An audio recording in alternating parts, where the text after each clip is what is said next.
Dans la cuisine, la jeune fermière cherche quelque chose dans les armoires. On a pris son fromage, constate le lapin bleu. Il observe et se demande bien qui a pu prendre le fromage. La jeune femme est vraiment découragée, et même qu'elle semble triste. Le lapin est décidé à trouver le voleur. Il n'aime pas voir la jeune fermière aussi triste. Le lapin se dirige vers la grange et réveille le renard qui dormait paisiblement. « Réveille-toi, le renard, il faut que tu m'aides à trouver le voleur de fromage. La jeune fermière est triste à cause de ça, mentionne le lapin. » Le renard s'étire et se montre un peu surpris. « Elle est triste ?» questionne le renard qui se réveille tranquillement. « Oh oui !» affirme le lapin, elle avait même une larme à l'œil. Le renard réfléchit et accepte d'aider le lapin. Il se rend donc à la maison et cherche des pistes.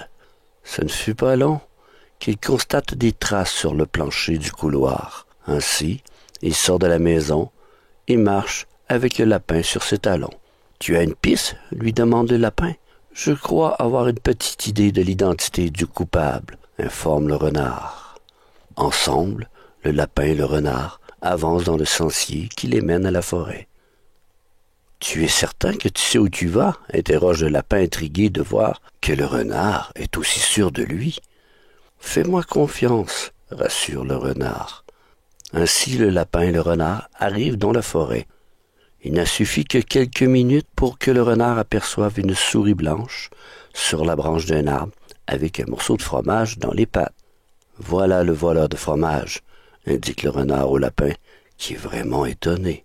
« Je n'ai volé qu'un morceau de fromage », soupire la souris qui réalise qu'il s'est fait prendre. « Je ne crois pas que tu aies volé simplement un morceau de fromage », accuse le renard. « Vas-y, donne-moi ce que tu as volé d'autre. » Sur un air de découragement, la souris descend de sa branche et creuse près d'un gros arbre pour alors en sortir une bague qu'il remet au renard.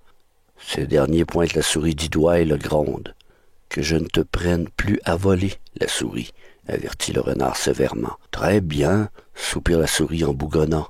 Le renard et le lapin retournent sur leurs pas et marchent en direction de la ferme. Toutefois, le lapin bleu est intrigué. « Comment tu as fait pour savoir qui était le voleur, où le trouver et savoir qu'il n'avait pas seulement volé du fromage ?» questionne le lapin. « Dans la maison, il y avait des traces de souris, donc je savais que c'était une souris, surtout que les souris aiment le fromage. Tout le long du chemin, il a laissé des miettes de fromage sur le sol, donc j'ai pu le trouver rapidement, informe le renard. « Et pour la bague ?» questionne encore le lapin. « Je me doutais bien que ce n'est pas un simple morceau de fromage qui aurait fait autant de peine à la jeune fermière. La souris lui avait pris quelque chose de précieux, et la bague de sa grand-mère est quelque chose de très précieux pour la jeune fermière, précise le renard. « Tu es vraiment intelligent, » admet le lapin impressionné. « Oh, ça, c'est être un renard, » se vante-t-il. « Et tu vois ça comment un lapin ?»« réfléchit le renard. « Je dirais que vous êtes mignon. » « Seulement mignon, » s'exclame le lapin un peu insulté. « Vous êtes également affectueux, » rajoute le renard. « Un peu trop affectueux, mais affectueux. » Le lapin est satisfait. Plus tard, la jeune fermière arrive dans la cuisine et remarque avec surprise la bague sur la table. Elle est heureuse de retrouver sa bague. Elle se dirige vers le salon et observe le renard qui regarde la télévision. Elle a dans l'idée que c'est lui qui a retrouvé sa bague. Elle fait un sourire et s'installe sur le sofa avec son compagnon.